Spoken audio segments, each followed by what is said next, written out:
Paz e alegria, querido!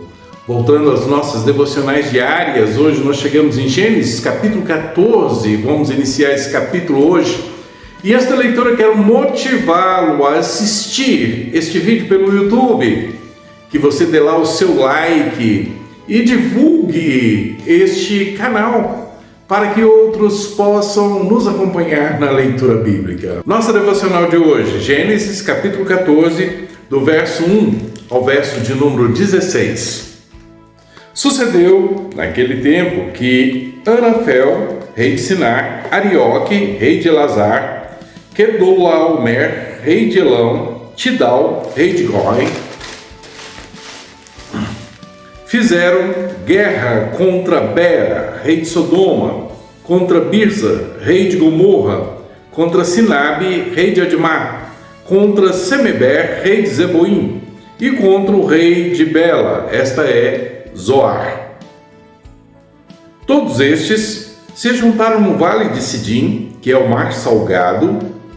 12 anos serviram a Quedorlaomer, porém, no 13º se rebelaram. Ao 14º ano veio Quedorlaomer e os reis que estavam com ele e feriram aos Refaíns em Asterote, Carnaim e aos Zebuíns em An, e aos Emins em Zaf, Queriataim, e aos Oreus no seu monte Seir, até El-Paran, que está junto ao deserto. De volta passaram em Mispate, que é Cádiz. Feriram toda a terra dos Amalequitas e dos amorreus que habitavam em Zazon Tamar. Então saíram os reis de Sodoma, de Gomorra, de Adima, de Zeboim, de Bela, esta é Zoar, e se ordenaram e levantaram batalha contra eles no vale de Sidim, contra Quedorlaomer, rei de Elão, contra Tidal, rei de Goi, contra Anfarel, rei de Sinar, contra Arioque, rei de Elazar, 4 reis contra 5. Ora, o vale de Sidim estava cheio de poços de betume, e os reis de Sodoma e de Gomorra fugiram. Os reis de Sodoma e de Gomorra fugiram. Alguns caíram neles, e os restantes fugiram para o monte. Tomaram, pois, todos os bens de Sodoma e de Gomorra e todo o mantimento e se foram. E apossaram-se também de Ló, filho do irmão de Abrão, que morava em Sodoma, e dos seus bens, e partiram. Porém, veio um que escapara e o contou a Abraão, o hebreu. Este habitava junto aos carvalhais de Mane, o amorreu, irmão de Escol e de Aner, os quais eram aliados de Abraão. Ouvindo Abraão que seu sobrinho estava preso, fez sair 318 homens dos mais capazes, nascidos em sua casa, e os perseguiu até Dan. E repartidos contra eles de noite, ele, seus homens feriram e os perseguiram até Obá, que fica à esquerda de Damasco. Trouxe de novo todos os bens, e também a Ló, seu sobrinho, os bens dele, ainda as mulheres e o povo. Após voltar Abrão de ferir a Quedorlaomer e os reis que estavam com ele, saiu-lhe ao encontro o rei de Sodoma, no vale de Zaf, que é Vale do Rei. Mais um daqueles textos magníficos da história do povo da aliança. Quando, na última citação de Ló, ele saiu em direção a Gomorra, há uma advertência no final do texto dizendo que aquele povo eram grandes pecadores diante de Deus. E o povo a que Ló decidiu morar com eles, eles estavam recebendo agora das mãos de Deus juízo pela vida pecaminosa que eles levavam.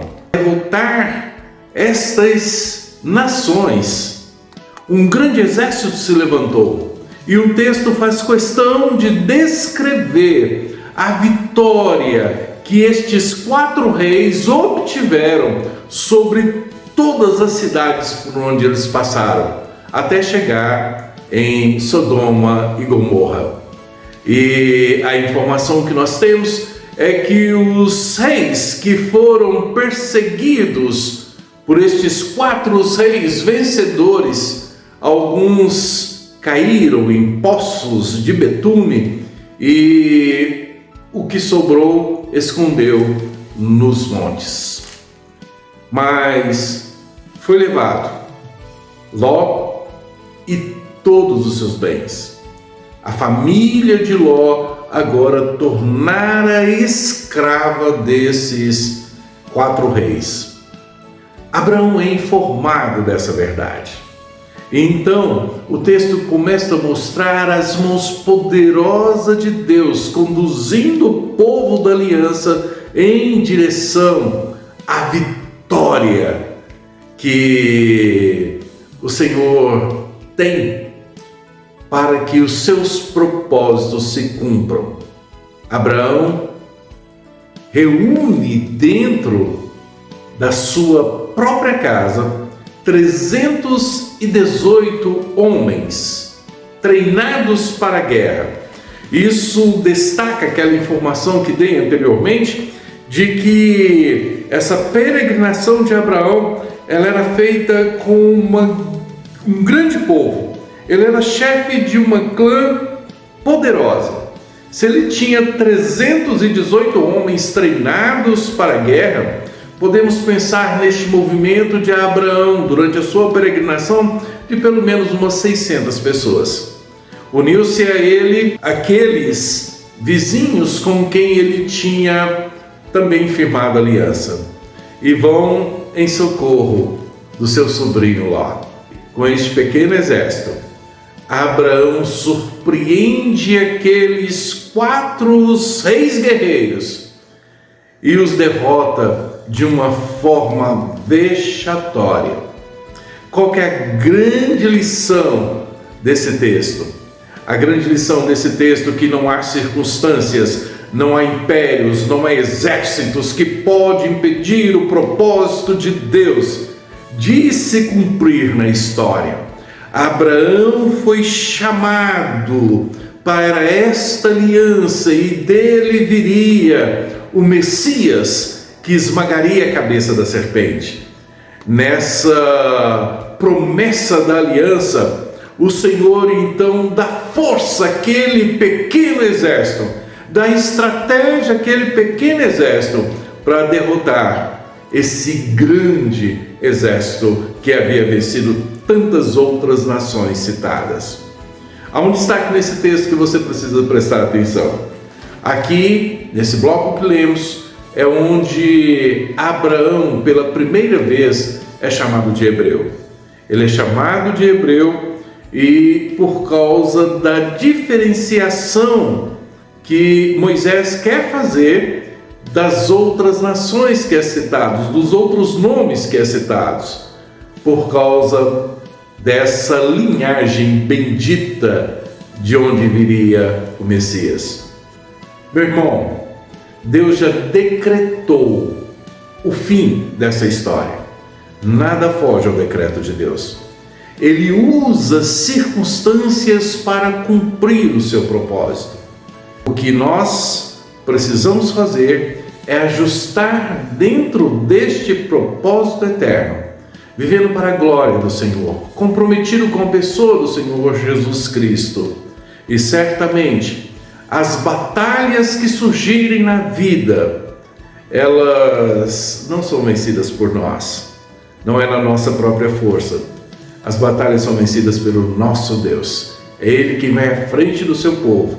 E mesmo contra um exército tão poderoso que venceu essa lista de reis citados, o pequeno exército, abençoado por Deus, debaixo da aliança, inflige uma derrota tão grande a um adversário poderoso. Eu sonho em ver um dia que uma igreja apropriando do poder que ela possui, da força que Deus concede ao seu povo. Eu não sei onde você está e o que você considera de mais importante aí na sua região, à sua volta. Mas eu queria que você percebesse que muito mais importante do que qualquer construção, de que qualquer outro bem que tem aí, o que você tem aí de mais caro é a igreja do Senhor Jesus, que foi comprada pelo sangue do Cordeiro Santo de Deus. Essa igreja comprada pelo sangue do Cordeiro Santo de Deus, ela é poderosa para vencer as batalhas que Deus permite que ela esteja envolvida para a glória dele, para o bem da igreja. Que Deus abençoe a sua vida e lhe dê clareza do que ele te tornou pela fé em Cristo Jesus. Um dia abençoado para todos.